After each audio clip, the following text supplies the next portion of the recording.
Bom, então a nossa aula de hoje nós vamos falar de análise de longevidade, certo? No fundo, o que nós desejamos é encontrar quais são as vidas das variáveis no seu programa, certo? Tá? Vocês vão ver que nós vamos discutir a partir de agora várias análises, né? E o objetivo dessa análise é coletar e extrair informações, tá certo, de dentro de um programa, de modo que você possa usar essa informação para fazer a otimização. Tá? Então, nós vamos discutir mais para frente análise de uso de variáveis. Nós vamos discutir análise de computação de expressões, certo? Verificar como a gente identifica expressões que se repetem ao longo do programa e para que essas expressões não sejam repetidas. Então, todas essas análises fazem parte de um conjunto de compiladores chamado Data Flow Analysis, certo? Análise de fluxo de dados. Tá? E o objetivo dela, então, dessas análises é coletar informações de modo que você possa realizar otimizações dentro do seu código. Tá? Vamos começar, então, com a análise de longevidade. Bom, como a gente tinha discutido em uma aula anterior, tá certo? O que você obtém depois do front-end do compilador, né? O que você obtém na saída do front-end é um conjunto de instruções em código de 3 endereços, certo? Essas instruções, isso é uma representação intermediária dentro do compilador, e essa representação tem por objetivo você poder manipulá-la de modo a realizar otimizações. Tá? Essa linguagem intermediária gerada pelo front-end, ela assume que existe um número infinito de registradores. Tá? Então, é como se você estivesse dentro de uma máquina virtual, tá certo? Que está no meio do teu compilador, e essa máquina virtual tem quantos registradores você pretende usar, tá certo? Tá? Então, a gente pode dizer que nós temos, depois do front-end, coisas do tipo, né? X recebe A mais B, Y igual a 2 vezes X, tá certo? If X menor do que Y, tá certo? Then, ou, se nem do then, go to L1, tá certo? Tá? E essa representação intermediária, ela pode estar não dividida em blocos básicos, ou dividida em blocos básicos, né? Nós falamos na aula anterior que o bloco básico é uma sequência de instruções em código de 3 endereços, tá certo? Marcadas por desvios. Tá? Então, para efeito da análise aqui inicial, nós vamos estudar apenas, tá certo? Assumindo que não existe divisão em blocos básicos. Essencialmente, você tem uma sequência de instruções após a outra na sua linguagem intermediária. Certo? Que no caso, nós estamos assumindo o código de 3 endereços. Tá? Bom, então, o problema que nós queremos resolver é o seguinte: que variáveis vão efetivamente parar dentro de um registrador e que variáveis não vão, né? Vocês se lembram, e aí de arquitetura de computadores, né, algo que a gente tem que recapitular, que existe uma hierarquia em que você tem um disco, né? Depois do disco você tem uma memória principal, grande, certo? Depois dessa memória principal você vai ter uma cache L2, que vai ficando menorzinha, uma cache L1, e por último você tem um banco de registradores, tá certo? Então você tem L2, L1, memory, e aqui o raster file.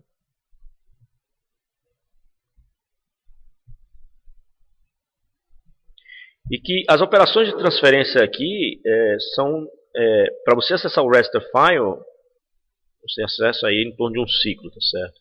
Para L1 você vai acessar aí, digamos, 2 a 4 ciclos. L2 você está aumentando para centenas de ciclos. Aqui você está falando em milhares de ciclos, tá certo? E aqui você está falando em milhões de ciclos, tá certo? Então, se um dado você solicita um dado, tá certo? E esse dado, uma única palavra de 32 bits, e essa palavra de 32 bits, ela não estiver no raster file, não estiver na L1, não estiver na L2, não estiver na memória, e se for tiver no disco, tá certo? For um setor do disco, você vai ter que trazer essa página que está aqui no disco, com aquele único byte que você quer ler, o único word, tá certo? Você vai ter que trazer essa página para a memória. Perdão. A página vai vir parar na memória, né, com o teu dado. Tá certo? Depois você vai ter que trazer um pedaço, esse teu dado para cache L2, certo?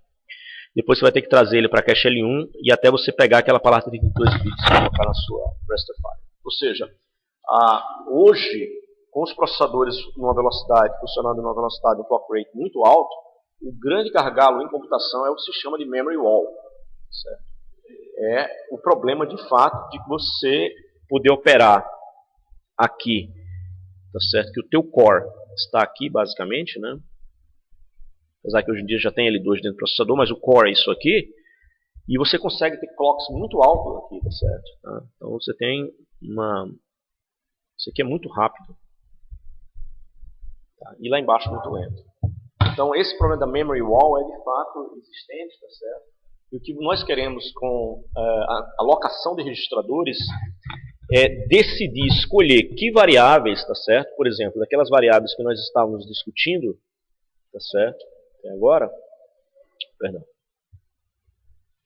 Aquelas variáveis que nós estamos discutindo, que variáveis vai ficar em registrador? Eu vou manter o A no registrador? Eu vou manter... Não é o A, eu quero manter o Y, certo? Qual dessas variáveis vão parar em registrador? Certo? E aí eu tenho que fazer escolhas.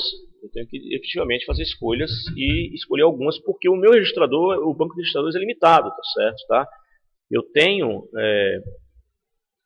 Perdão.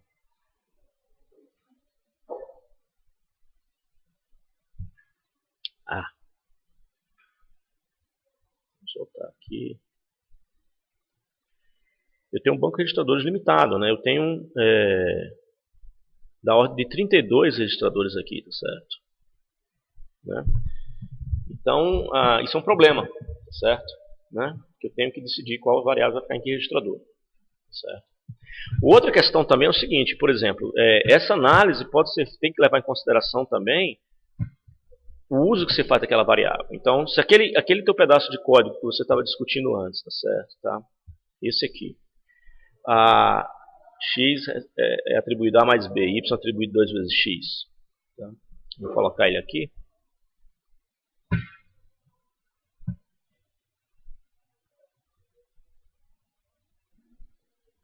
Se esse pedaço de código está dentro de um loop, isso também faz diferença, né? Tá certo? Porque se você conseguir estaticamente descobrir que esse loop vai executar, sei lá, 10 mil vezes, ok? Você ter colocado essa variável daqui no registrador, certo? Vamos supor que só essa aqui esteja dentro do loop. Ser colocado no registrador R1 é totalmente diferente de, imagine agora que você tenha aquela teu Y, 2 vezes X, que você coloque o Y no registrador. Se você só tiver um registrador R1 e tiver que escolher qual dos duas variáveis você vai colocar, B ou Y, nesse registrador R1, quem é que você vai escolher? Você vai escolher, obviamente, o B, né? Porque ele vai ser acessado muitas vezes, tá certo? Tá? Ao passo que se você não colocar se você deixar o Y fora, como ele é acessado uma única vez depois que esse for terminar, tá certo? O impacto no teu programa não vai ser tão grande, tá certo? De você ter que buscá-lo na memória. Tá ok? Oi.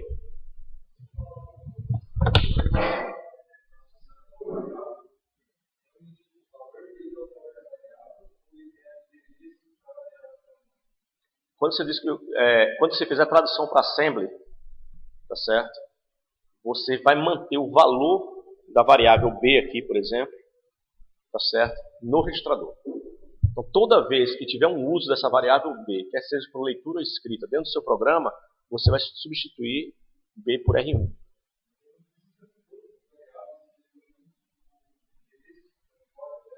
Não, se ela for uma variável que você toma no endereço, aí você precisa. Se eventualmente no teu programa você tiver alguma coisa, por exemplo, aqui embaixo, que faça address de B, por exemplo, você tem um apontador. Supor que você continue aqui, você tem um apontador e recebe address de B. Tá certo? Se isso acontecer, aí você não pode manter B no registrador. Tá?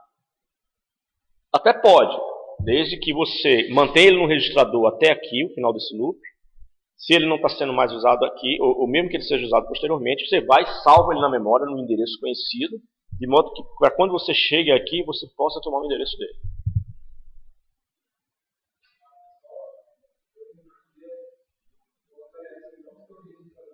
estão na memória. Então, elas têm um endereço. Você vai dar um endereço a elas. Esse endereço é um endereço na pilha, ou é um endereço, se for endereço na pilha, no fundo, o compilador vai gerar, toda vez que você precisar dela, ela vai gerar um frame pointer mais um offset. Tá certo? Então, por exemplo, vamos supor que a variável,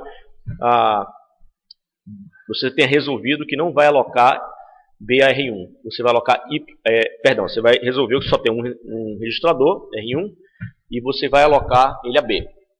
Então, Y vai ter que ficar na memória, tá certo? Tá? Você está alocando ele a B, obviamente, porque B vai ser acessado muitas vezes. Então, Y vai ficar na memória. Então, se Y vai ficar na memória, tá certo? Tá?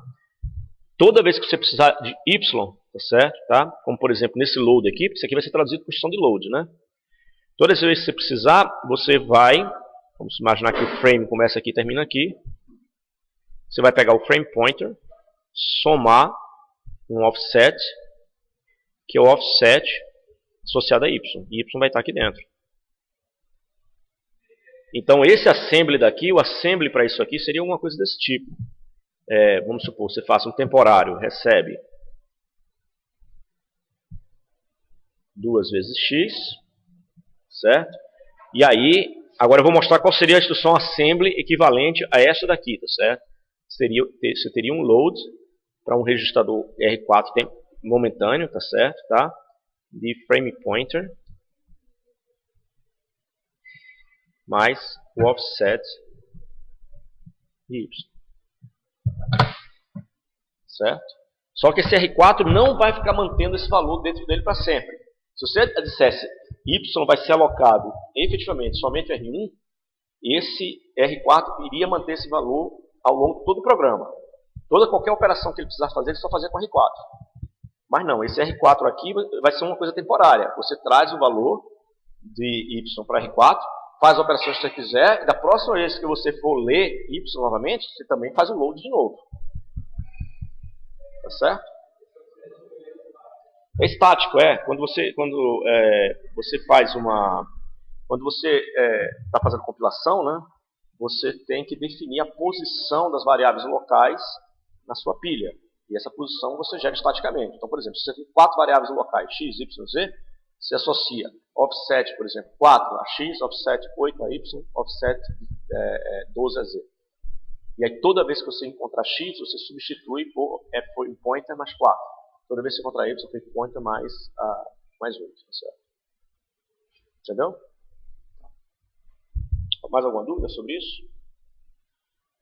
Então aparecem alguns problemas aqui que eu já estou querendo mencionar para vocês. Né? O primeiro problema é o seguinte, será que eu consigo sempre estaticamente descobrir qual é o tamanho o trip count desse loop? Né? Pode ser que seja um loop só de apontadores, estaticamente eu não consigo descobrir qual é o trip count dele. O valor do trip count dele pode ter sido identificado por uma outra variável. Então, só em tempo de execução eu sei quanto ele vai executar. Então, qual é o peso que eu dou para escolher que B, tá certo, é mais importante ser alocado por um registrador que Y? Tá? Então, em situações, o compilador vai e olha o teu loop. Se ele observa que o loop, tá certo, tem uma trip count, estaticamente ele consegue descobrir, essa contagem desse loop aqui vai executar 1000 vezes, tá certo? Tá? Aí, ótimo, ele dá um peso de 1000 para alocar um registrador a B. Mas se ele não conseguir isso, ele faz uma estimativa. Ele assume que o loop executa pelo menos 100 vezes. Tá certo? Tá? E se tiver nested loops? Se tiver nested loops, você vai pegar o uso daquela variável está no inner loop, você vai multiplicar 100 por 100 se você não conseguir saber o stat count de cada um dos loops individuais. Tá certo? Tá? Muito bem. Bom. Então, os problemas que a gente quer resolver então, é o seguinte, é identificar os usos das variáveis, tá certo? Tá? Né? E associar pesos a esses usos, né? E alocar registradores. Então, a parte de identificação dos usos das variáveis é o motivo dessa aula de hoje, tá certo? Que é o que a gente chama de análise de longevidade. Você quer identificar, tá certo? Quando uma variável começa a ser usada e até onde ela é usada, tá certo? Ok? Para que você possa alocar os registradores, porque essas máquinas que nós conhecemos, elas têm um número fixo de registradores, que é a ordem de 32 normalmente. Certo? Bom, outro aspecto interessante é o seguinte. Dois valores temporários, tá certo? Eles podem ocupar o mesmo registrador, tá certo? Desde que eles não sejam usados ao mesmo tempo. Então, por exemplo, vamos dar um outro exemplo aqui.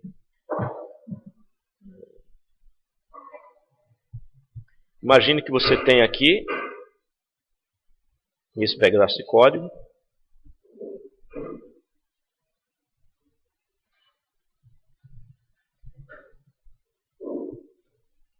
Ok?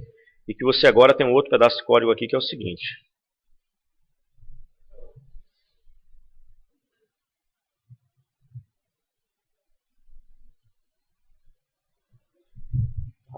Então observe o seguinte, x foi definido aqui, x foi usado aqui, tá certo? E a partir desse ponto do programa, até o final do programa, não tem x, tá certo? X não é mais usado, vou supor isso, tá certo? Tá? Por outro lado, z foi definido aqui, tá? E, deixa eu acrescentar mais,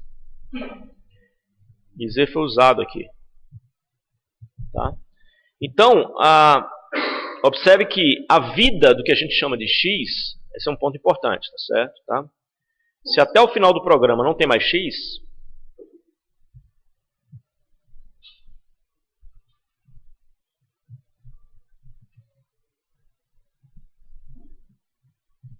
tá certo? Tá? E vamos imaginar que também z não é mais usado aqui. A vida de x, tá certo? Vai começar nesse ponto, tá? É verde. Está aqui a vida e morre aqui. A vida de z começa nesse ponto e morre aqui. Mesmo que aqui tenham instruções no meio. Então imagina que aqui tem algumas outras instruções. Ó. Aqui também tem outras instruções. Não relacionadas. X com z. Ora, esse trechinho aqui é o que a gente chama de live. Né? A liveness, ou a longevidade. Tá certo? A longevidade dessas duas variáveis. Bom, se essas duas longevidades delas, elas são usadas, os trechos de código delas são usadas, se elas não têm interseção, você pode simplesmente, tá certo, alocar o registrador R1 aqui e reusar ele a partir daqui, ó. Porque essas duas variáveis não estão sendo usadas ao mesmo tempo no seu programa. Então você pode reciclar ou fazer uso do mesmo registradores, tá certo? Desde que as longevidades deles não tenham interseção. Ok? E identificar essas longevidades, tá certo? Tá? É que é o resultado dessa operação chamada análise de longevidade, ou liveness analysis, tá certo? Alguma dúvida? Não. Muito bem. Então, o que o compilador faz, tá certo? Tá? Ele analisa a representação intermediária, tá certo? Para saber que valores estão em uso ao mesmo tempo. Tá? E a gente tem agora alguns termos que a gente precisa definir. A gente chama que uma variável está viva, tá certo? Se ela pode ser usada no futuro. Tá? Então, voltando aqui aos nosso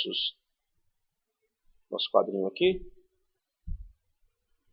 Essa variável, tá certo? Tá? X, ela está viva aqui. Em qualquer outra instruções aqui no meio, qualquer ponto entre uma instrução e outra, tá certo? Ela vai estar viva. Mas ela não está mais viva nesse ponto, tá certo? Ela está morta aqui. Ela está morta aqui porque a gente sabe que a partir desse ponto no programa, até o final do programa, a X não é mais usada. Ou até o final do procedimento, por exemplo. Certo? Tá?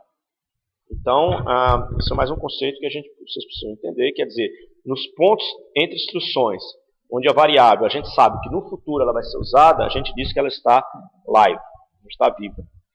E nos pontos em que a gente sabe que a partir daquele ponto, da instrução que você está, até o final do programa de procedimento, ela não está viva, a gente diz que ela está dead. Certo? Tá?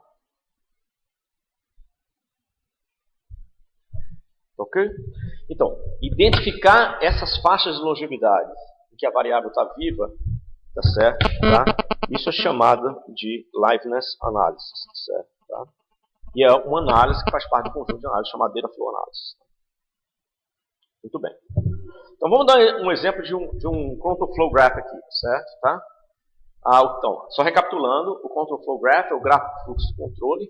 É um grafo onde os vértices eles contêm instruções em código de 3 endereços, certo? E as arestas mostram o fluxo de execução de uma instrução para outra.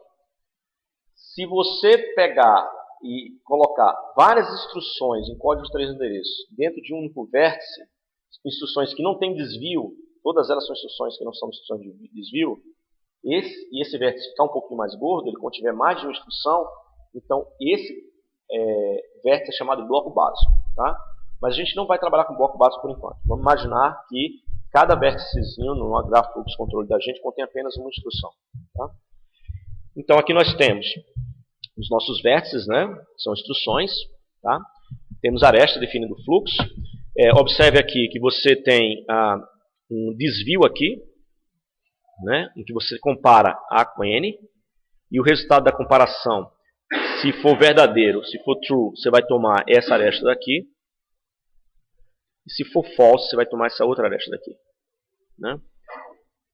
Essas arestas daqui vai te levar de volta para L1. Você vai estar go to L1, levando você para o bloco básico 2, que é justamente onde tem o começo do seu loop, que faz a atribuição B recebe A mais 1. Tá?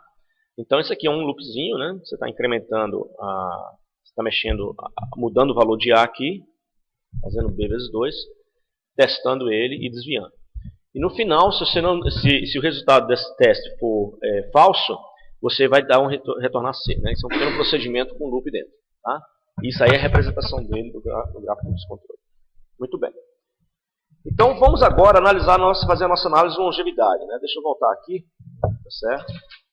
Fiz algumas anotações. Mas vamos fazer essa nossa análise de longevidade. Primeiro, vamos tentar aqui fazer a análise relativa a B. Certo? Vamos ver o que vai acontecer com B. Tá? Bom, o B ele é definido nesse ponto aqui. Olha, vamos olhar esse ponto. Tá? Isso aqui é um momento importante. Tá? Nesse ponto do programa, nessa aresta, certo? Tá? Eu consigo ver um uso de B no futuro? Não, né? Porque aqui B não está sendo usado. Eu consigo afirmar nesse ponto aqui que o B não está sendo usado. Certo? Tá?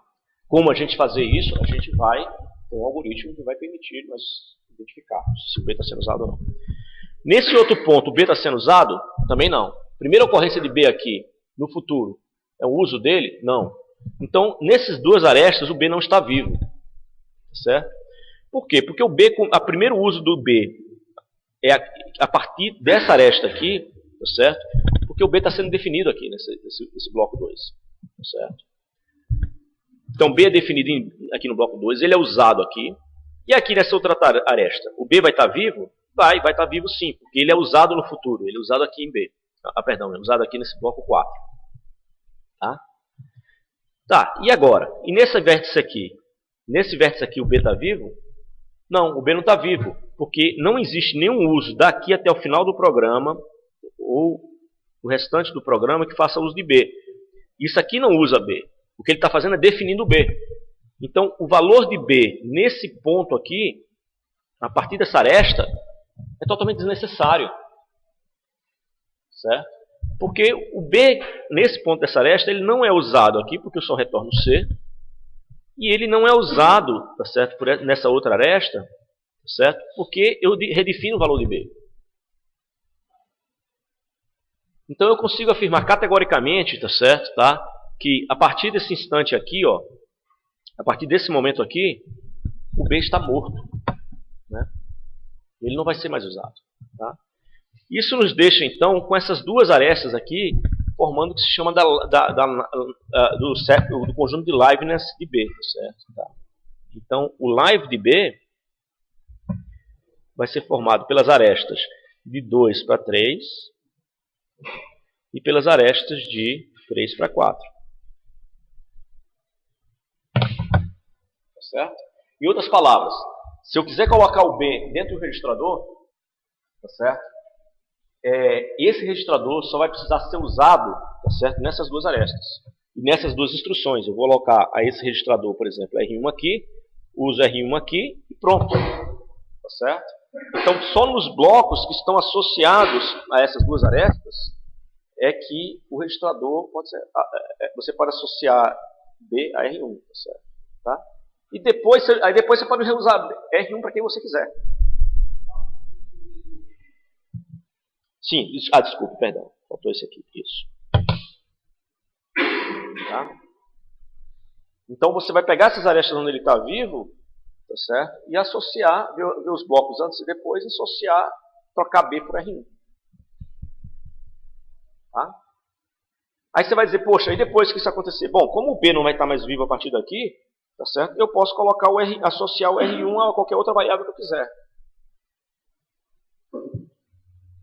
Tá ok? Por exemplo, um exemplo. Eu posso associar R1 aqui agora a partir daqui? Posso, porque eu pego o valor antigo do B, eu pego o valor do B, multiplico por 2 e guardo no próprio R1, sobrescrevendo o valor de B que eu estava guardando em R1. Então, fazendo isso aí agora, eu posso simplesmente, eu realoquei o registrador R1 para A. Disse, olha, você não vai ficar mais em B, você vai ficar em A. E a partir desse instante, tá certo? O A pode conter o valor de R1. Tá ok? Muito bem. Então, isso que eu acabei de falar, tá discutido aqui, tá certo? Nesse slide. Bom, então está aqui a live range de B, né? Nós definimos, tá certo? Tá? Então, para esses vértices aqui, esse e esse, você pode associar B a R1. Tá? Bom, e aí como é que seria a live range do C, tá certo? Do A e do C. Né? Como é que funcionaria o live range do A e do C? Alguma sugestão? Por exemplo, o A. Como é que seria? Como é que seria do A? Bom, o A, ele começa a ser definido nessa aresta. Certo? Né? O A está vivo nesse ponto aqui? Não. Porque o que significa estar vivo? Significa você tá, olha, se você tem um bloco aqui, você olha até o final do programa. O retorno do procedimento. Se nesse bloco aqui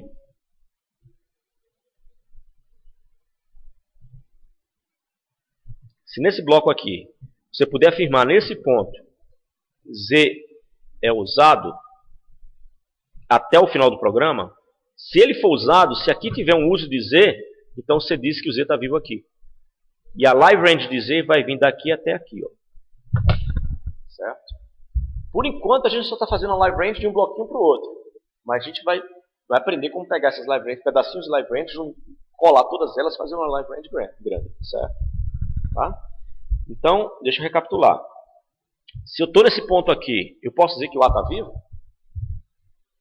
Não, ele não está vivo, não. Porque desse ponto aqui, o primeiro uso de um A é a definição dele. Então o valor antigo pode ser jogado no lixo, tá certo? Então o valor antigo de A que tinha antes disso está morto. Isso não precisa ter acontecido logo nesse bloco imediato aqui, não. Ele pode ter acontecido 1000 blocos antes. Que tinha o último uso de A lá em cima, depois o A não era mais usado, depois ele foi redefinido. Então nesse intervalo aqui o A está morto. Certo? O A começa a ficar vivo aqui depois.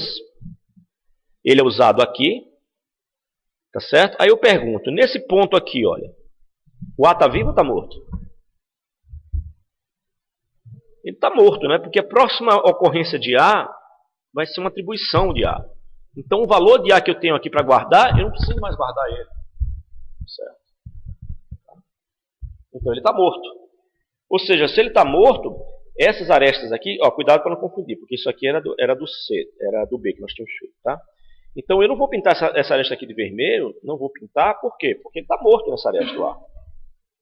E aqui, o A está vivo ou está morto? Nesse ponto. Ele está morto, né? Porque o primeiro uso que aparece de A é uma atribuição dele, então eu não preciso guardar o valor de A, tá certo? Tá? E nesse ponto aqui, o A está vivo ou está morto?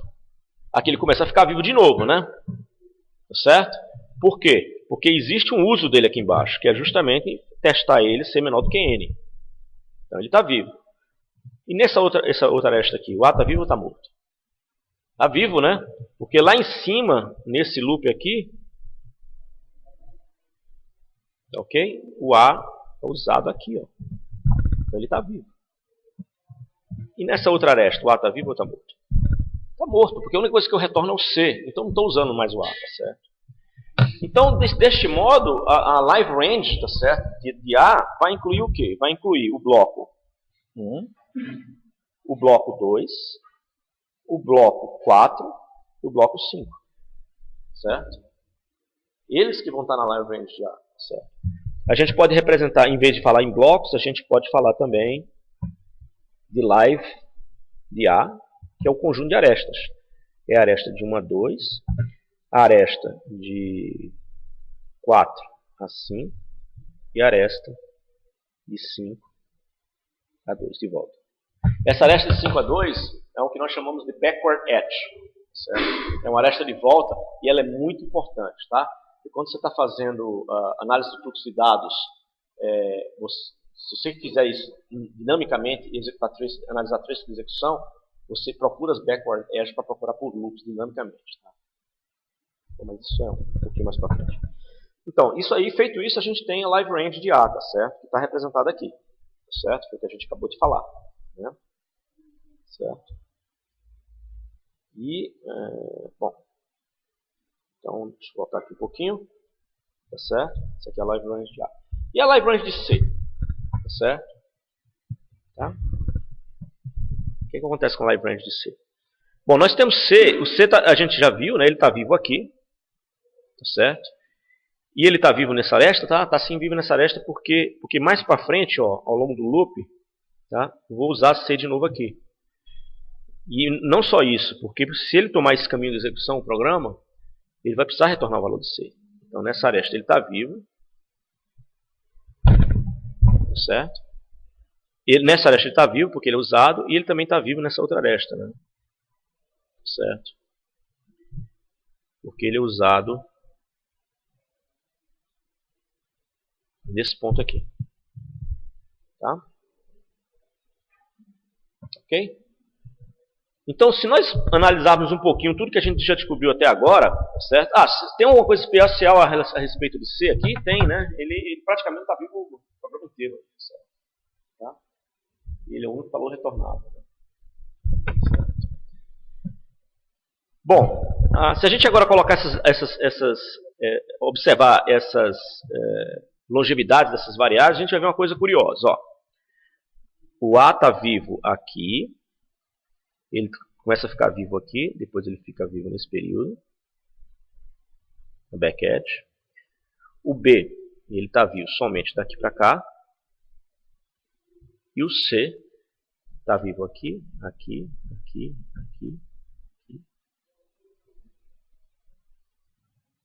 e aqui.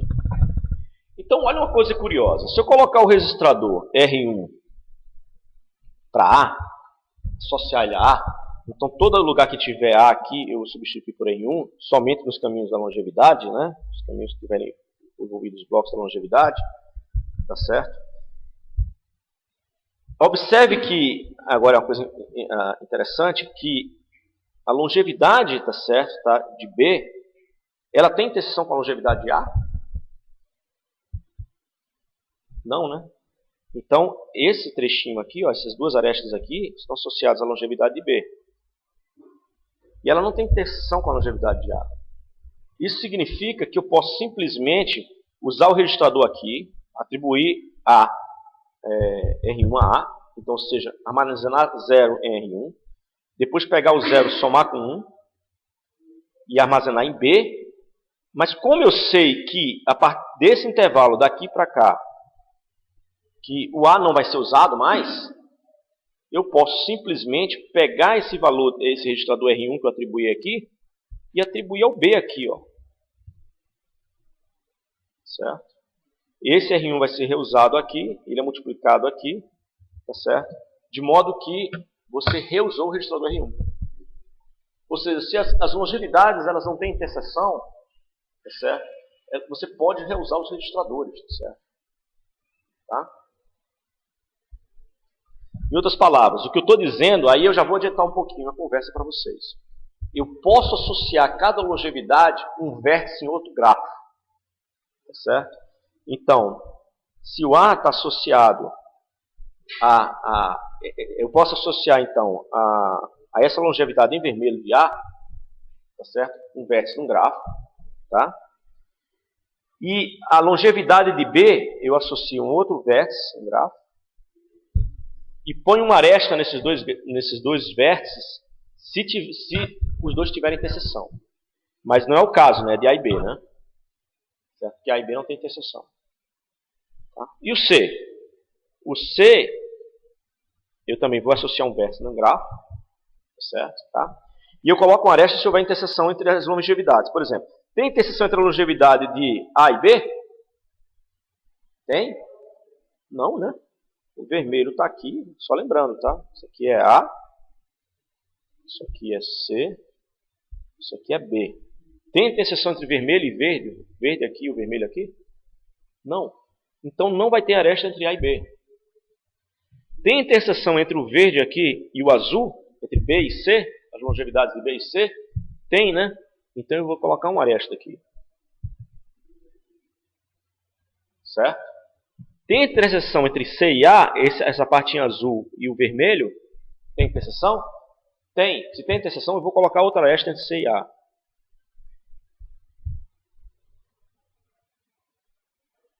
Tá certo? Então, o que eu estou fazendo aqui é o seguinte, ó, eu criei um novo grafo. Esse grafo é chamado de grafo de interferência.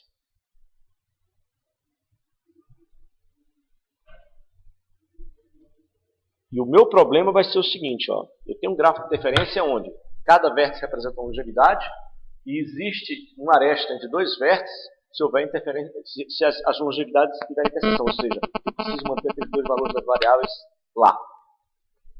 Isso acontecer, tá certo, tá? Eu não posso colocar o mesmo registrador para essas duas variáveis. Ou seja, por exemplo, A e B aqui não tem interseção na longevidade. Então eu posso pegar um registrador associar A e associar um registrador a B. Mas B e C, eles têm uma interseção. Eu tenho que manter o valor de B nessa região aqui, ó. Eu tenho que manter o valor de B, e nessa região aqui também no programa eu tenho que manter o valor de C. Então eu não posso dar o mesmo registrador para essas duas variáveis, certo? Tá? Então como é que eu resolvi? Quer dizer, o que eu peguei juntei a coleta de longevidades que eu fiz, certo? E identifiquei as longevidades variáveis, associei um vértice a cada longevidade e coloquei uma aresta se existe interferência de longevidade. Esse gráfico é chamado de Interference Graph, o gráfico de interferência. E como é que eu resolvo o meu problema de alocação de registradores usando o gráfico de interferência? A gente vai falar já disso aí. Tá? Muito bem. Tá ok, mas então são duas partes o que eu estou trabalhando. A primeira parte é como é que eu projeto um algoritmo que me dá as longevidades das variáveis. Depois que eu tiver feito isso, que são a parte de análise, aí eu tenho um problema de otimização. Como é que eu pego e uso a informação do meu gráfico de interferência para alocar registradores? Então, são duas coisas distintas, certo? E a gente vai ver isso muitas vezes. Nós vamos ver como fazer uma análise do fluxo de dados para coletar informações e depois como usar essa informação para fazer uma otimização. Tá? Essa é a primeira apenas que vocês estão vendo. Só que como é a primeira, a gente vai ter que definir uma série de conceitos novos, certo? Tá? Então, vamos entrar agora no problema de achar um algoritmo para estimar a longevidade das variáveis, tá certo? Tá? Vamos lá, vamos definir uma série de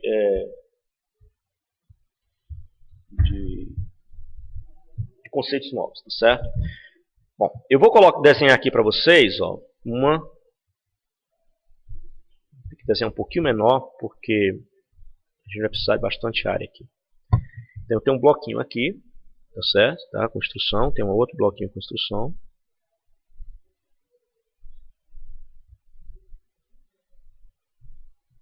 Tá? Na realidade, desculpa, eu vou ter que centrar isso aqui para que a gente possa reusar esse slide um número bom de vezes, tá certo?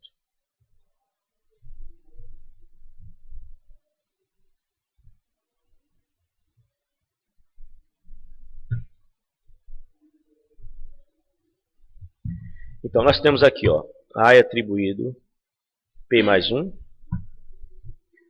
B é atribuído 2, 2J, X atribuído A mais B, Z atribuído 2 vezes X, A recebe K mais A.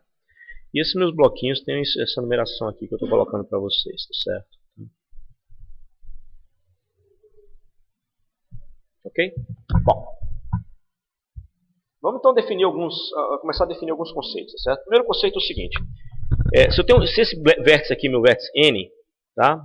Falando da forma genérica, eu tenho um conjunto de predecessores de N, tá certo? Pred de N, que obviamente são esses blocos aqui, tá certo? 1 e 2, tá? Então, pred de N vai me dar 1 e 2. Então, pred do 3 aqui, tá certo?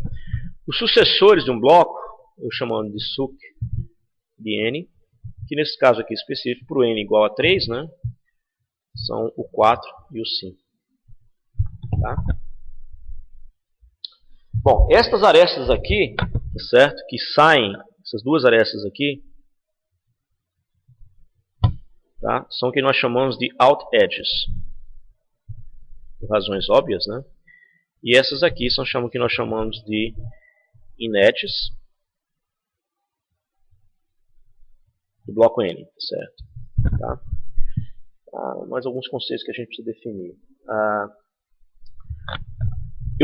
Eu posso afirmar aqui, olha, presta atenção, tá? Que o live in desse conjunto, dessa aresta, tem um live in da aresta, certo? O live in, ele vai ser o quê? Ele vai ser, na realidade, esse live in é do conjunto das in-edges, tá certo? Então ele pega todas elas, né? Então, live in de N, né? No caso de 3, né? Tá certo? Tá? Ele contém o quê? O que é esse live in? Esse live in é a união, presta atenção, das variáveis que estão vivas nas duas arestas que entram no bloco. Tá? Então eu tenho, por essa aresta daqui, eu consigo enxergar que as variáveis A e B estão vivas, tá certo? Tá? E aí eu posso afirmar, tá certo, que A e B estão vivas aqui. Tá? Isso se eu olhar só esse bloco 3, só o N. Porque se você olhar o que vai até o final do programa, você vai afirmar que o K também está vivo, certo? Porque o K está vivo aqui nesse ponto, então você pode dizer que ele está vivo aqui nessa entrada. Mas eu estou olhando somente o bloco, tá certo? Tá? Estou olhando somente o primeiro bloco, não os que vêm depois dele. Tá? Tá ok? Então, esse live in também é chamado de in, somente, tá certo? Então, A e B estão vivas aqui, ó. Mas eu fiz a união dessas duas arestas, tá certo? Por essa aresta também A e B estão vivas. As duas apontam para o mesmo lugar, então, obviamente, a união dos dois é certo? Tá? Obviamente, se eu tivesse uma aresta apontando para um bloco e a outra aresta contornando esse bloco apontando para outro, como no caso do if, aí os live-ins vão ser iguais das arestas. Mas esse que eu estou colocando aqui é o live-in da união das arestas, certo? Tá?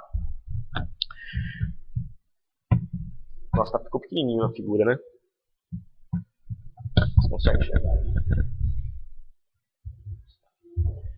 Bom, e o live out, tá certo? O que seria o live out? Eu tenho live out n. São aquelas variáveis que estão vivas na saída do meu bloco, tá certo?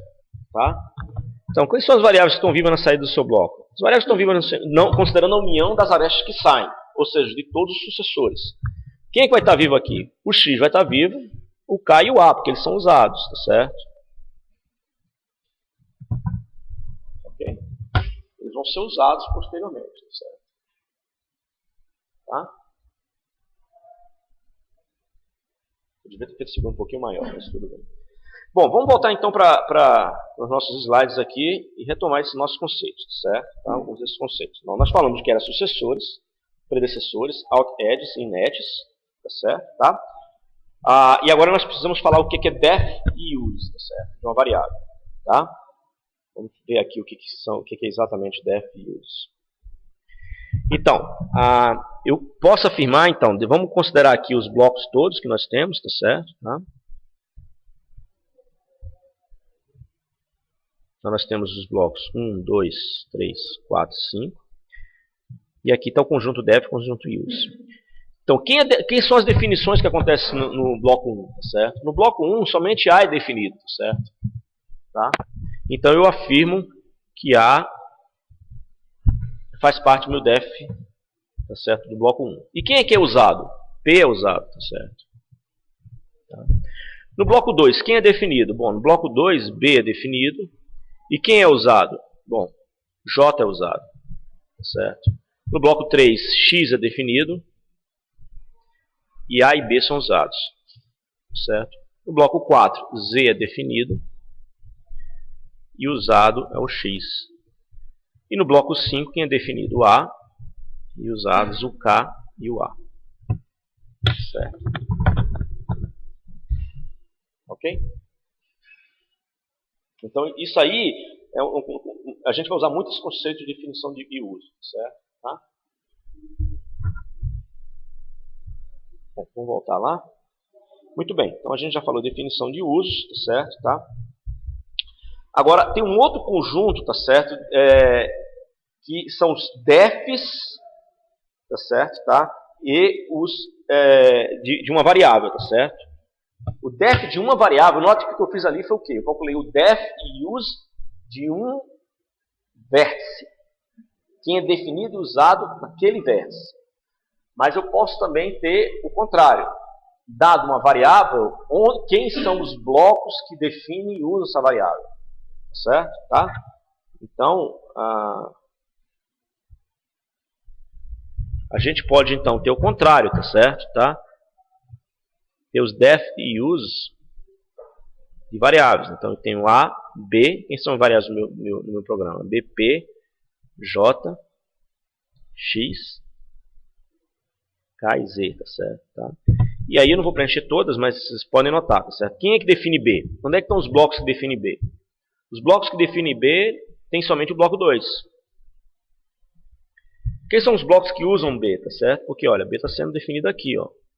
Quem são os blocos que usam B? O B é usado aqui, nesse bloco, o bloco 3, e só, tá certo? Então, o B é usado no bloco 3. E o A? Bom, o A é definido no bloco 1, tá certo? Tá? Então, ele é definido aqui no bloco 1. E ele é usado em que blocos? Ele é usado aqui no bloco 3 e ele é usado aqui... Opa, desculpa. O A também é definido no bloco 5, né? Aqui, ó. Ele é definido no bloco 5. E ele é usado nos blocos 3 e é usado também no bloco 5. O uso dele é 3 e 5. Bom, o restante da tabela vocês podem preencher, certo? Tá? Então, esses conceitos a gente vai usar muito, certo? Tá? Ao longo de todas as próximas aulas, quando a gente vai falando de análise de fluxo de dados. Certo? A única diferença de uma análise de fluxo de dados para outra é o elemento conjunto. Na análise de fluxo de dados que a gente vai estar discutindo aqui, que é a análise de longevidade, os conjuntos que você vai estar trabalhando são nomes de variáveis. Certo? Quando a gente estiver trabalhando em análise de fluxo de dados, de copy propagation, por exemplo, visando propagação de cópias, os elementos conjuntos vão ser números de sentenças que têm cópia. Tá? Então, o que é a análise de fluxo de dados? A análise de fluxo de dados é você resolver um problema, tá certo? Tá? Onde você precisa achar os conjuntos in e outs, tá certo? De um determinado vértice N. Tá? Como é que isso é formulado? Vamos ver já. Tá? Ok. Bom, isso aqui a gente a gente acabou de falar, né? Tá certo? Tá? Então, se você a gente acabou de falar agora, naquela outra transparência, se uma variável V está no use de um vértice N, então a V é live in em N, tá certo? Tá? Vou voltar aqui para o exemplo. Tá? Então, por exemplo, esse vértice 3. O vértice 3, tá certo? A variável A está no use de 3, então ela obviamente vai estar no live in do vértice 3. Ou seja, ela vai estar pertencente aqui. Ela está mesmo, ela aqui, B. Certo? Tá? Então, se uma variável estiver, se você pegar o conjunto use, tá certo, de uma variável, conjunto use de um vértice, e tiver do lado direito algum uso de uma variável, se você tiver uma variável nesse conjunto use, tá certo, essa variável obviamente vai ficar no live naquele vértice.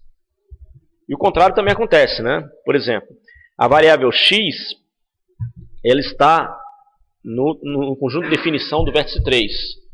Isso significa que essa variável vai estar sendo morta no vértice 3, certo? Tá? A gente já fala de matar variáveis já, tá, ok? Um pouquinho mais em detalhes. Muito bem. Outro ponto interessante é o seguinte. Se uma variável v, ela está no live-in de um nó n, tá certo? Então ela vai estar no live-out de todo m que é predecessor de n. Tá? Deixa eu colocar mais um slide aqui para vocês entenderem isso. Opa. Então, esse desenhozinho aqui.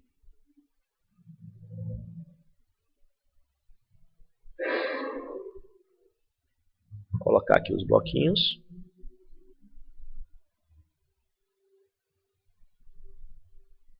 Ampliar aquele desenho um pouquinho mais.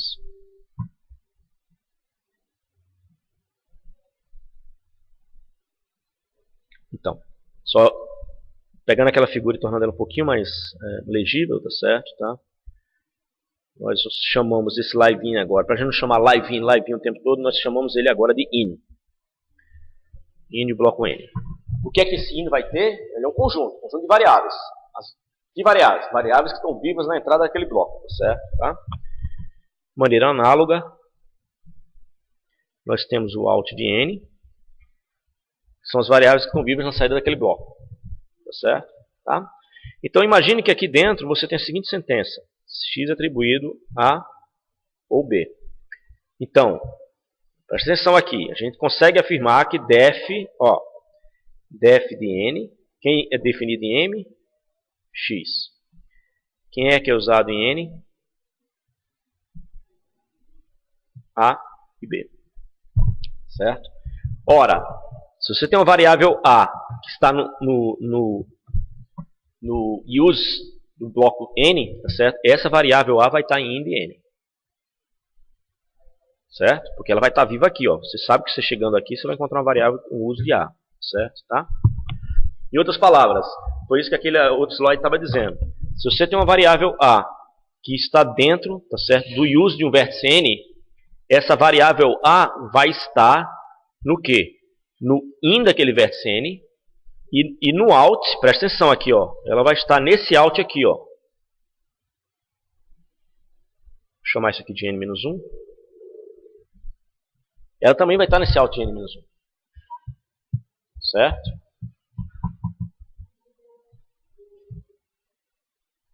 Tá? Então a variável nesse caso a, essa variável a, ela vai estar aqui junto com outras coisas, né? Que a gente agora está afirmando o que é. E essa variável a também, para um predecessor de n, lembra que esses vértices daqui é um predecessor de n, essa variável vai estar também nesse out, predecessor. Tá? Ok? Tranquilo até agora? Vamos então para... Bom, isso aqui a gente já explicou, tá certo? Tá? Tá, mais um pontinho aqui importante, isso aqui às vezes é chato, é o seguinte. Observe o seguinte, que se x, olha aqui, x está no def de n, tá certo? Então, necessariamente, ele não vai estar no out de n. Aliás, perdão, desculpe, não. Se ele está aqui em x, tá certo? E não tiver um uso de x aqui, tá? Ele não vai estar nesse conjunto, né? Porque a primeira ocorrência em n, tá certo, de x é uma atribuição. Tá? Então, muito cuidado, por exemplo, se x estivesse aqui, ó, você afirma que o x vai estar aqui no INDN, porque ele está vivo, né, aqui. Ele vai estar no use, se ele estivesse aqui. Tá? Mas ele não estando, tá certo? Ele não vai aparecer aqui, mesmo que você tenha uma atribuição para x que aconteça logo em seguida. Certo? Tá?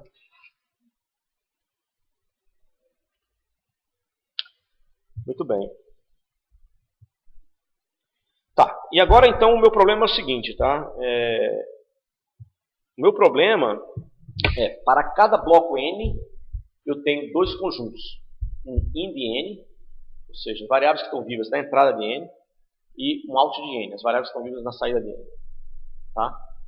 Então, eu tenho duas variáveis para cada bloco. Quantas equações eu preciso? E veja bem, as variáveis aí são conjuntos, certo? As variáveis são conjuntos. Quantas variáveis eu preciso, quantas equações eu preciso para resolver duas variáveis? Eu preciso de duas equações, certo?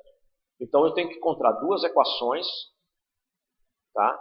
Para que eu possa, que relacionem o in e o out de n, tá certo? Para que eu possa resolver esse problema para um bloco. Só que eu vou ter n maiúsculo blocos. Então, no fundo, eu tenho dois n maiúsculo, tá certo? Variáveis. Cada bloco tem duas variáveis, in e out. Então, eu tenho 2 vezes n maiúsculo, ins e outs. Então, eu vou precisar 2 n maiúsculos, equações relacionando esses ins e outs para resolver esse sistema. Certo? Tá? E como é que eu monto essas equações? Como é que eu relaciono esses ins com esses outs? Certo? Tá? Isso é feito da seguinte maneira. Tá? Deixa eu desobstruir um pouquinho isso aqui, para ficar mais simples para vocês. Tá?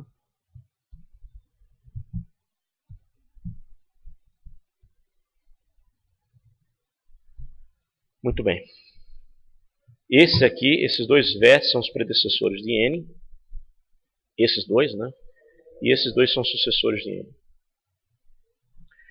Bom, as equações que eu preciso então de duas equações, né? Porque eu tenho duas variáveis. Estão aqui minhas duas variáveis.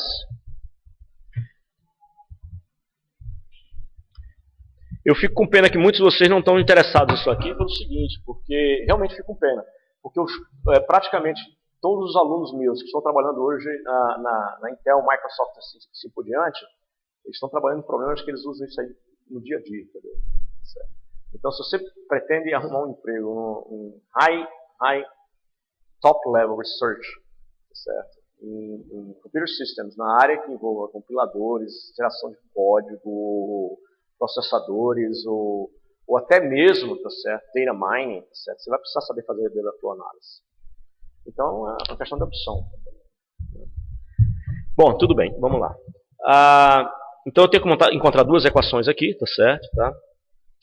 Qual seria a primeira equação? Né? Como é que a gente relaciona ins e outs? Deixa eu colocar o meu exemplozinho aqui de operação, tá certo? Tá?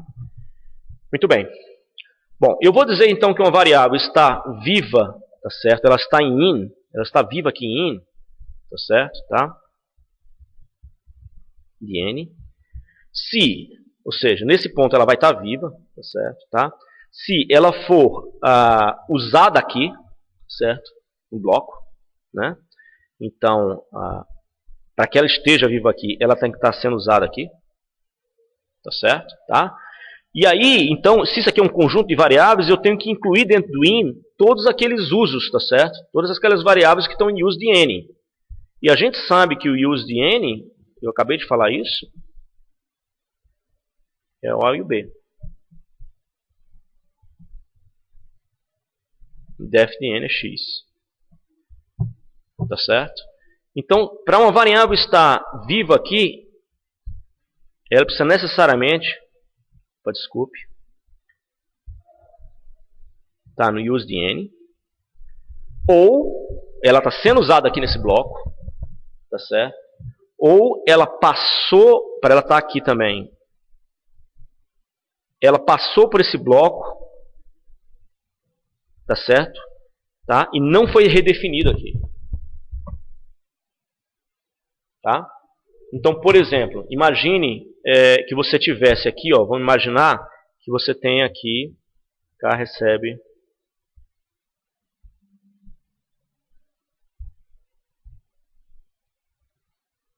X mais Y.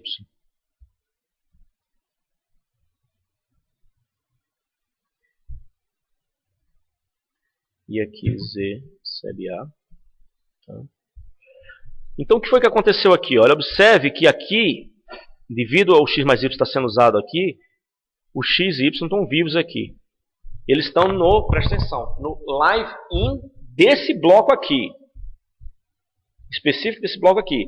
Mas eles não, mas observe o seguinte, ó, e ele vai chegar aqui, os X e Y vão estar no out de N. Porque por essa aresta, X e Y estão vivos. Tá certo? O A está vivo aqui. Então, por essa aresta daqui, a gente tem a contribuição de A que está vivo. De modo que o meu out de N aqui, ó, ele vai ser quem? Vai ser X, que ele está vivo, Y e A. Tá certo? Tá ok? Então, no id n, tá certo? Aquelas variáveis que vão estar vivas aqui no id n, elas devem estar, ou elas estão sendo usadas dentro do bloco, ou seja, elas vão estar em use, que é o caso do A e o B. Tá aqui, ó. Elas são usadas aqui. Note que o use e o def são constantes. Ela é uma característica do bloco. A instrução é aquela, então tem uma constante. O meu problema, então, tem duas variáveis, dois conjuntos em out e tem constantes no meu problema. Os constantes são os use e def dentro do bloco. Tá? Então, no in você vai ter o use de n, tá certo? Então você já traz o A e B, estão vivos aqui, porque eu tenho certeza absoluta que eles são usados aqui dentro. E quem vai passar agora, o que vai estar vivo aqui também é o que? Passar em column em n. Não for redefinido por n. É quem estiver aqui nessa saída do n, tá certo? E não for atribuído em n. Então, por quê? Porque acontece o seguinte, eu estou atribuindo x aqui. Então, o valor de y que eu estou precisando usar aqui, que alguém definiu, vamos supor, alguém definiu y aqui em cima, ele veio, esse valor, tá certo? Está sendo usado aqui embaixo.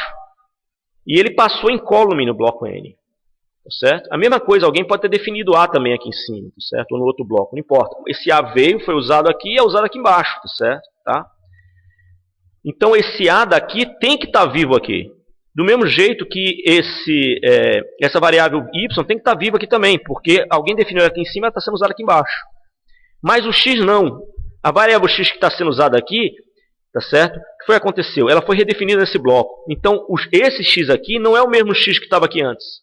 Consequentemente, esse x tem que ser removido, tá certo? E ele não pode estar aqui. Tá certo? O que tem que ser passado para o in é o A e B, que são usados, e o y e o A. O A já está lá, tá entendendo? Em outras palavras, existem duas componentes para você calcular o in. A primeira componente, que está associada com use, é se ele está sendo usado no bloco. E a segunda componente vai ser o seguinte. Você vai ter que fazer isso aqui, união, união, com o quê?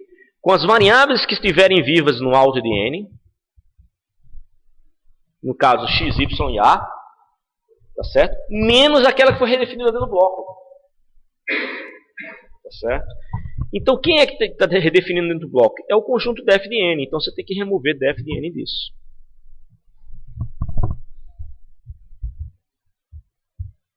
Certo?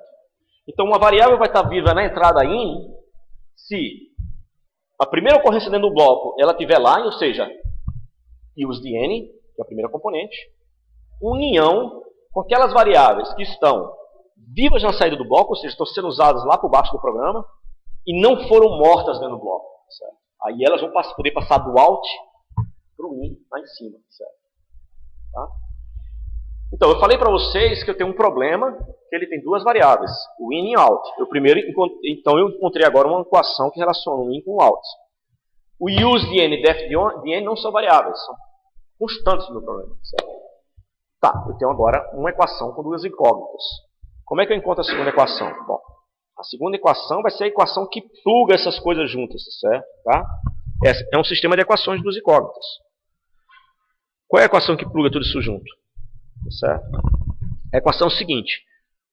O out. Você lembra que a gente calculou o out aqui? o out, ele vai ser o quê? O out pega o global de todo mundo. É o out da saída do N, certo? Do mesmo jeito que o in é global. Todo mundo na entrada do N. O out vai ser o quê?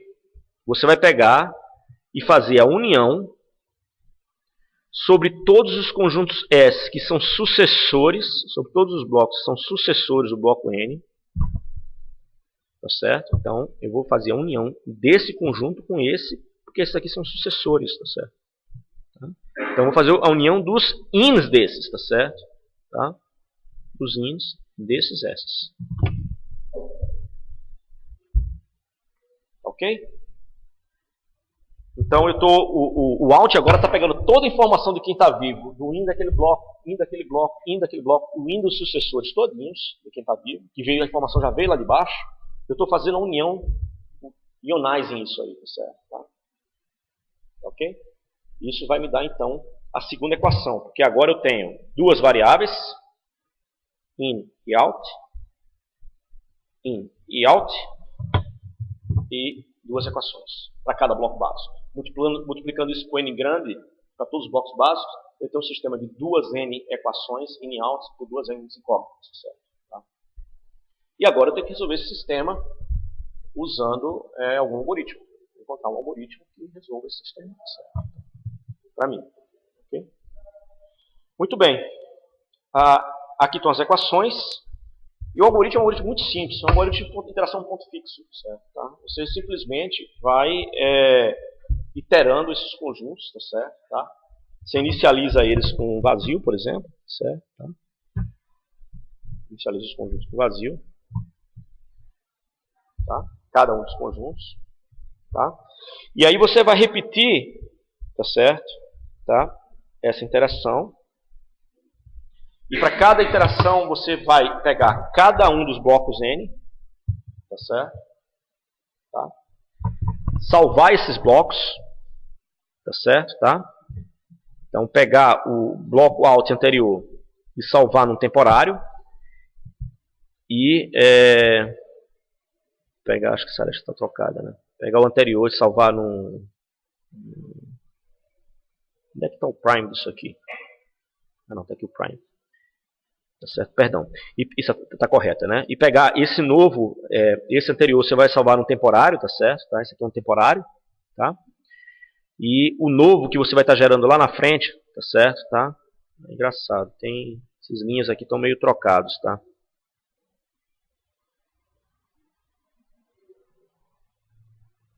Estão meio trocados isso aqui. Você mantém vai salvar os valores anteriores de in e outs e recalcular os novos valores, tá certo? Tá? Nos conjuntos in e outs.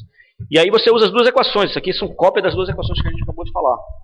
O in de n vai ser o uso de n, ou seja, alguém vai estar vivo na entrada de n se ele for usado dentro de n, ou se ele estiver vivo na saída de n e não for definido por n. Tá? E o out vai ser a união, tá certo? De todos aqueles, tá certo? De todas aquelas entradas, tá certo?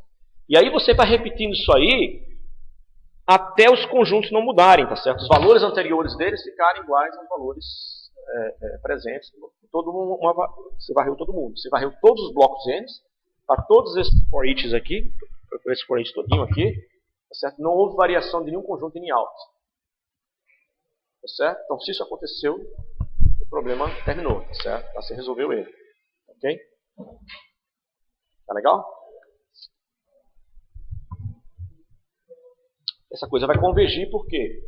Porque você tem um número, tem um upper bound no tamanho do número de variáveis que você tem no programa. É isso? Você sabe, o número de variáveis é aquele. Não passa daquilo. Então, consequentemente, no pior dos casos, o in e out vão ter todas as variáveis dentro dele. Certo? Tá? Então, o programa vai terminar. Muito bem. Então, uma sugestão que eu gostaria de dar aos senhores, se vocês tiverem tempo e vontade, tá certo? Tá? É executar esse algoritmo para o gráfico do exemplo anterior, aquele gráfico do nosso exemplo, tá certo? E aí vocês vão calcular os ins e outs de cada uma das variáveis, de cada um dos conjuntos. E aí, depois dos ins e outs, fica fácil de você saber as longevidades, né? Voltando para o problema que nós tínhamos antes, tá certo? Tá? sabendo quem está vivo em cada uma dessas arestas, certo? Você consegue resolver esse problema, porque o out desse conjunto, o in desse conjunto aqui, vai te dizer quem são as variáveis que estão vivas a partir daqui. Certo?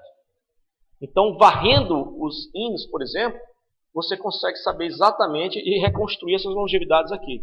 E reconstruindo as longevidades, você consegue identificar a interseção delas. E identificando a interseção delas, você consegue construir esse grafo de interferência, que a gente vai falar já porque que serve. Tá? Muito bem.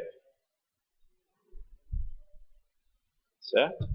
Então, eu queria que vocês, por gentileza, executassem esse algoritmo, certo? Aquele grafo, tá? Passa devagarzinho. Tá? O livro, eu acho que tem até detalhes também um pouco. E aí vem algumas perguntas. A gente tem como melhorar o desempenho disso? Porque observa o seguinte, olha uma coisa interessante aqui. Eu disse a ordem que eu vou pegar esses conjuntos. Eu disse que o conjunto in, tá certo? Eu vou pegar o primeiro in, por exemplo, voltando lá para o nosso exemplo, certo? Lá no comecinho, eu posso escolher o bloco 1 para começar. Então eu pego o in e o out dele, calculo o novo in, calculo o novo out. Aí passo para o segundo, calculo o novo in e o novo out. Passo para o terceiro, calculo o novo in e o novo out. Aí faço isso aí, isso vai dar uma varrida em todos os n blocos. Testo se houve alguma variação dos conjuntos in e out. Não teve? Não. Teve uma variação? Teve. Então vou propagar essa variação novamente. O que eu estou fazendo? Eu estou fazendo quase uma execução simbólica do programa. Estou pegando as variáveis e jogando, eu estou olhando lá no fundo quem são as que estão vivas e trazendo para cima. Lembra que as variáveis, o meu objetivo é saber quem está sendo usado lá na frente. Então eu acabei de dar uma dica sobre qual a melhor ordem de olhar esses blocos. Hein? Porque veja bem, ó, presta atenção. Se eu começar olhando daqui, todos os conjuntos costumam estar vazios. O in desse conjunto aqui, que é o out do outro, ele vai estar vazio também na primeira iteração. Aí eu vou colocar o A. Ah, não, o A está vazio, está aqui, está vivo. Aí eu coloquei. Quando eu vier aqui, quem é que está vivo? O B. Ah, eu coloquei o B, mas o conjunto no início estava vazio. Quem é que está vivo aqui? Ah, quem está vivo aqui é o B. Perdão, aqui está vivo o B e o C, né?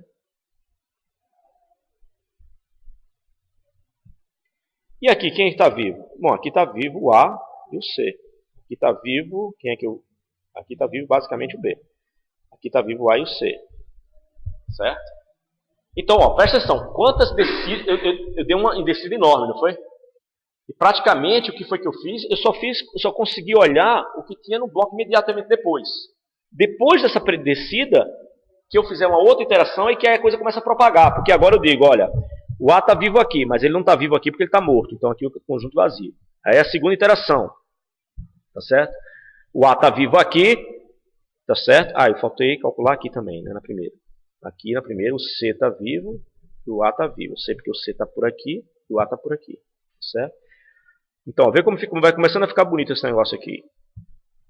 Antes só tinha o A aqui que estava vivo, né? Agora, essa informação de que o C também está vivo, tá certo? Nesse conjunto daqui, tá certo? Tá? Eu vou conseguir passar essa informação para cima. Eu posso dizer agora, olha, aqui o A está vivo, porque ele estava aqui, eu já estava. O B não está vivo, né? Tá certo? Porque quando eu trouxer esse B para cima, ele vai ser morto aqui, ó, e não vai chegar nesse conjunto. O C eu passo para cima, ó. Então, no segundo passo, eu passei o C para cima. Tá certo? Em outras palavras, se eu fizer essa interação de cima para baixo, a primeira não está fazendo nada. Se eu olhar, os caras têm um bloco criado. Na segunda, é que eu vou começar a pegar a informação. Eu vou descer, eu vou começar a pegar a informação de baixo e começar a pegar para cima. Os conjuntos vão engordando para cima. Em outras palavras, se você pegar uma ordem com vários blocos, vai acontecer essa interação de demorar mais. Porque esse é um problema backward. A questão dos variáveis vivas, você passa de baixo para cima. Então, o que você quer é dar um ordenamento para esses blocos, tá certo? Que não seja arbitrário. Tá certo? Eu melhoro o desempenho disso aqui usando uma melhor ordem para os nossos. Tá certo? Por quê? Eu acabei de mostrar isso para vocês. Repare que in de in é calculado a partir de out de i. Né? O in, que está aqui antes de mim, é calculado do out. Tá certo? Tá? O que está aqui dentro dele, que são os usos, eu passo para cima. Tá certo? Tá? e o sucessor dele, eu vou pegar as informações e também jogar para cima. Tá certo? Tá? Então, a melhor forma que você vai conseguir uma convergência maior, tá certo? Tá? É se você inverter a ordem dos nós. Se você pegar o último nó lá do seu programa e for o primeiro a processar. Porque aí ele vai pegar aqueles usos da variável e jogar no meio. Aí o de cima vai pegar aqueles usos junto com o uso dele e jogar mais para cima, tá certo? Tá? Por quê? Porque esse é um backward data format. O problema de elasticidade. As informações se propagam no final do começo, justamente porque é uma análise logicada, uma probabilidade de saber quem é que está sendo usado lá embaixo. Só o fato de dizer quem é que está sendo usado lá embaixo. Não diga que é um problema backward. Tá? E como é que você identifica que é um problema backward? Olha a equação. Olha a equação. Eu estou calculando o in como função do out. Certo? A outra equação é apenas uma equação de confluência. Ela só pode mudar coisas. Só pode mudar os ins das saídas, tá certo? Para fornecer o out da entrada. Ela só faz, é uma confluência. E a primeira equação te dá a dica se é um problema de análise backward. Eu estou calculando o in como função do out. E não o out como função do in. Se ele fosse um problema direto, aí o que você quer? Quer fornecer um conjunto de blocos, tá certo? Na ordem da execução do programa. Para que a convergência seja mais rápida. Ok? Muito bem. Vamos continuar aqui. Então, invertendo a ordem dos nós aproveitamos mais cedo as informações, certo? Tá? Ele é um problema, esse fluxo dessa análise de fluxo de dados aqui, certo? É backwards, ou seja, você calcula a entrada como função da saída. Tá? Tem problemas diretos? Tem. Problema, por exemplo, de copy propagation. Você tem uma sentença de cópia, tá certo? Tá? E essa sentença de cópia, em vez de você manter várias variáveis que têm o mesmo valor, você mantém algumas eliminando a sentença de cópias. Esse é um problema forward, certo? A gente discute ele depois, certo? A ordenação, nesse nosso caso, pode ser encontrada através de uma busca em profundidade. Você busca o control flow graph em profundidade para fazer a ordenação dos vértices, backward. E a complexidade desse algoritmo é n a quarta, certo? Você tem dois loops, mas tem uma união lá dentro, certo? Tá? Isso vai te dar n a quarta, tá certo? Tá?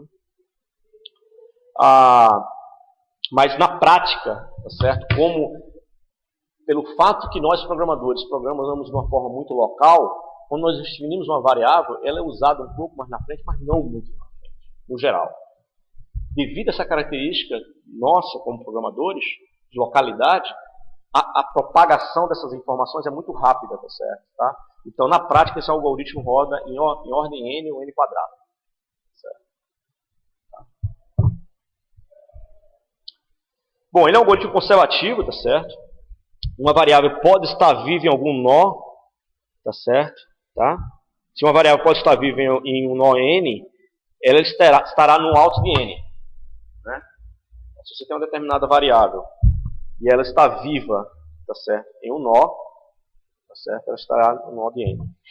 Agora, pode haver alguma variável no alto de n que na realidade não seja usada mais adiante, tá certo? Tá? Existem casos disso aí. O livro cita um, queria que vocês dessem uma olhada também, certo?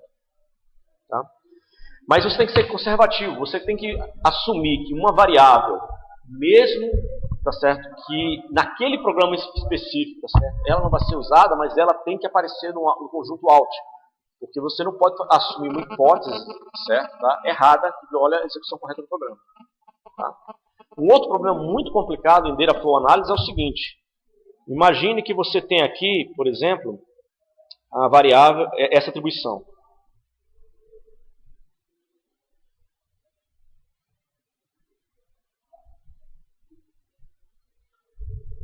Tá certo? X recebe estado de P, aqui num bloco.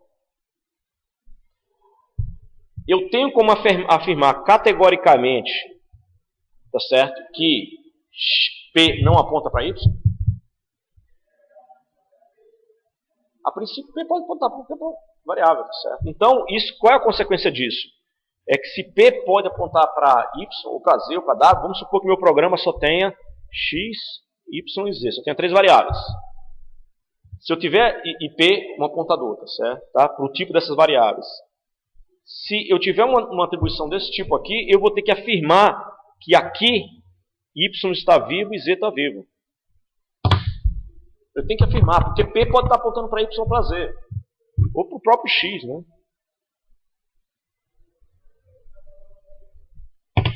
Certo? Então, isso é um outro problema de otimização em compiladores. É um negócio chamado alias analysis. Como é que eu faço uma análise, tá certo, do meu programa para identificar que P, nesse ponto, não aponta para x nem para z, mas só para y.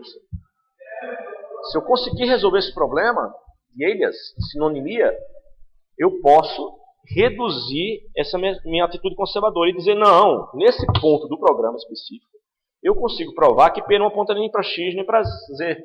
Portanto, o meu conjunto de Leibniz é só y. Se o conjunto de Leibniz é menor, somente y vai estar vivo naquele ponto, consequentemente, eu vou precisar de menos registradores para voltar. Certo? Tá. Entendeu? Então, existe uma outra análise chamada alias analysis, certo? A gente possivelmente não vai discutir nesse curso, é uma coisa um pouquinho mais sofisticada, certo?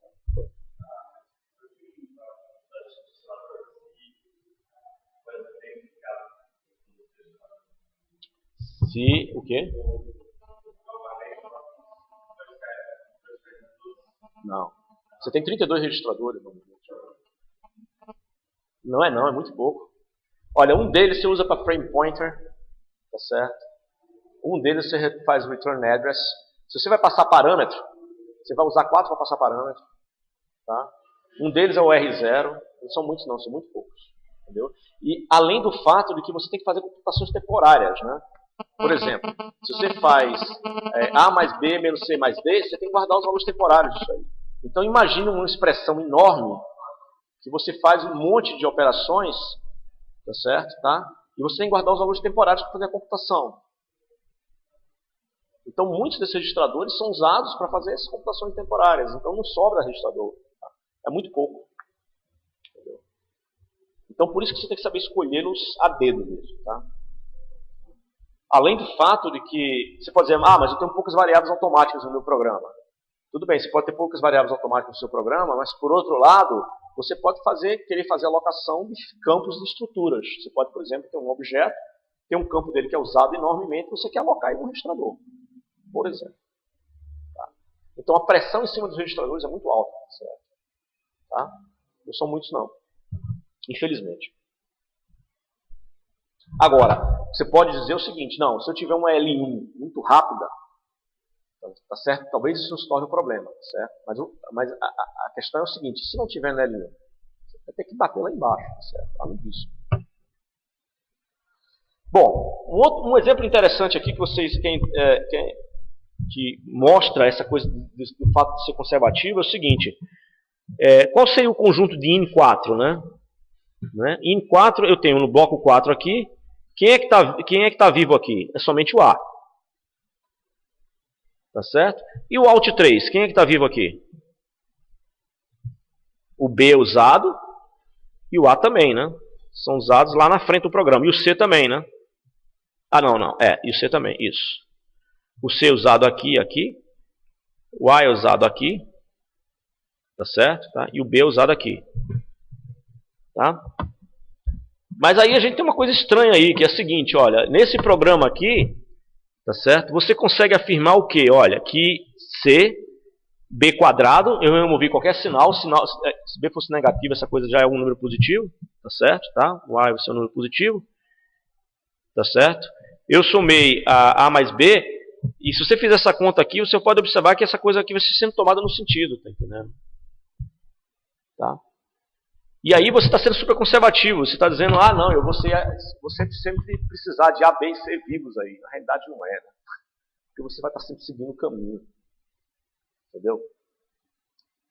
Então, mas você tem que ser conservativo, porque você não sabe, por exemplo, esse programa pode ter um apontador maluco em algum lugar que mude o valor dessas variáveis, tá certo?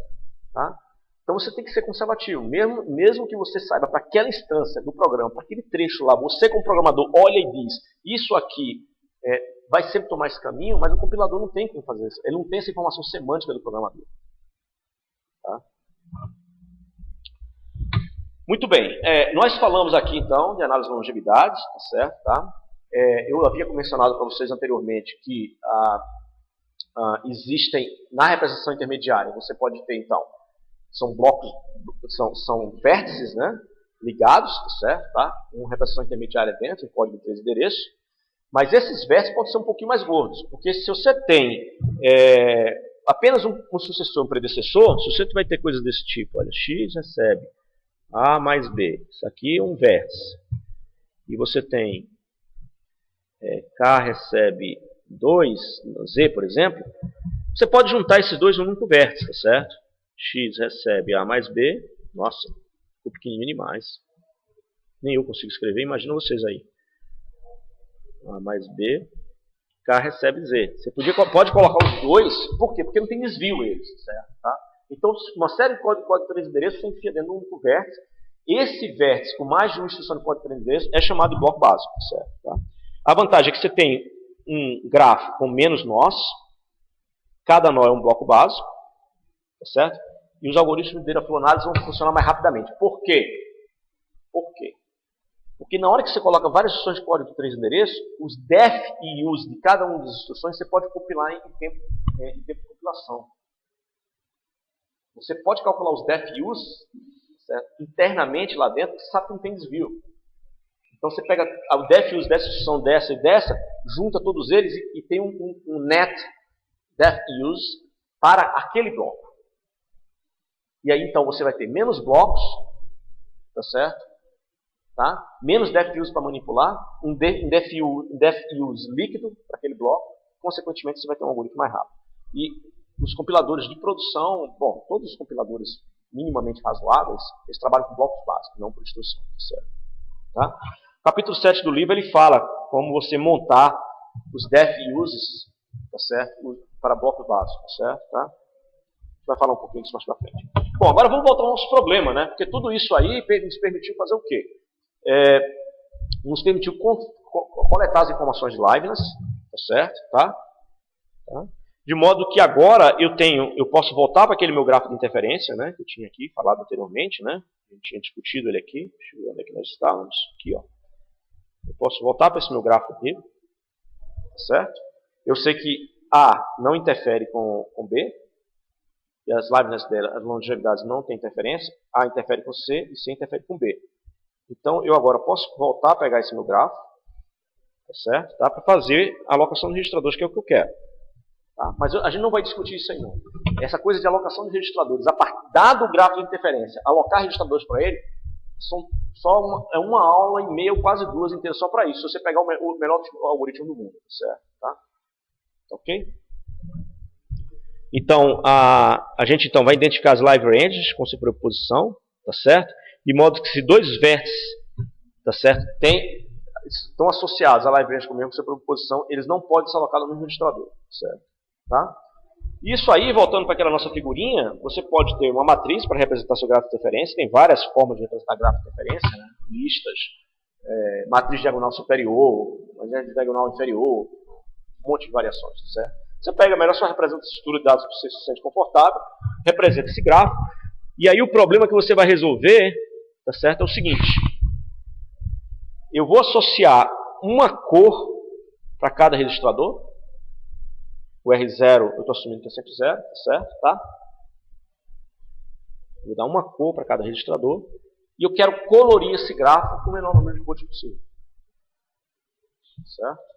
Então eu posso, já que esses dois vértices não têm interferência, então eu posso colocar eles com o mesmo registrador. Então R1, a corzinha azul. E esses dois têm interferência, certo? Eu simplesmente pego um outro registrador, R2, e associo essa Leibniz, certo? Essa variável. Tá? Observe ainda um detalhe, olha, voltando ao que nós tínhamos lá, que era o nosso problema original, certo? Tá? Estão lembrados que eu disse, olha, o A não interfere por B, por quê? Dá para ver claramente aqui, porque o vermelho é Leibniz do A e o verde é Leibniz do B. Então eu posso manter o mesmo registrador para eles. Eu mantenho o registrador R1 para A aqui, depois eu uso R1 mais 1, jogo em cima do R1, porque eu não estou precisando mais do valor do A, estou no R1, Então agora o R1 vai guardar o B, tá certo? Não mais o A. Pego o B aqui, faço a soma com R2, guardo em R2, que é o C. Pego o B novamente aqui, multiplico por 2. E nesse instante, novamente aqui, eu posso armazenar de volta para o A, porque agora eu não estou mais precisando do A. Tá certo? E aí esse valor de A que eu armazenar aqui, ele dá a volta e continua com R1. Tá? Então, isso feito, eu resumo então o meu problema de alocação de registradores para aquele trecho de código lá. Eu posso alocar 2 registradores e eu consigo colocar todo mundo em registradores. Certo? Todas as variáveis. Tá? Ok? Então, o problema de alocação de registradores se torna um problema de graph coloring em cima do grafo de referência. Tá? E aí tem um monte de algoritmos heurísticos para isso, tá certo? Que é um curso só de pós e a gente não vai discutir aqui, tá certo? Tá? E aí tem uns casos especiais, né? Por exemplo, se você tem um move, tá certo? Você tem que levar em consideração, né? O move ele pode criar falsas dependências, falsas interferências onde não existem. Né? Então, se você tem 2 variáveis, T e S, que elas são as mesmas por causa de uma sentença de cópia, por causa do move, tá certo? E elas estão vivas, né? Elas estão sendo usadas aqui, tá certo? Você tem que tomar o cuidado de notar que essa sentença de cópia, no fundo, o que ela está pegando são 2 vértices juntando ele em grafo de diferença, tá certo? Tá? Ou seja, você vai associar o mesmo registrador para os 2. Tá? Eu já dei uma dica de uma das heurísticas que trata o move com coloração de grafos, tá certo? Tá? Fazer coalescing de vértices, mas deixa eu falar. Então a gente tem que aproveitar o mesmo registrador, tá certo? Porque essas 2 variáveis são a mesma a partir daquele move, tá certo? Tá? Então, um truque aí é o seguinte: se você tem uma atribuição para A, tem uma sentença, tá certo? Tá? E você sabe que aqui estão vivos B1, B2, blá blá blá, tá certo? Tá? Elas estão vivas, tá? Quer dizer, aqui, né? No live out isso, aqui mesmo.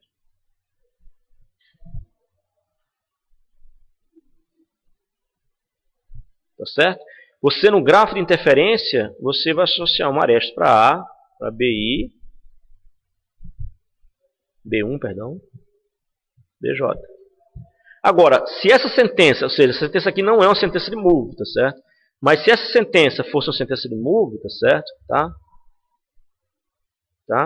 Então, por exemplo, AC começa aqui, ó. Tá? E você tem um live out aqui, o live out você tem aquelas, sabe que B1 e BJ estão vivos a partir daqui. Então o que você vai fazer? Você vai associar A, tá certo? Tá?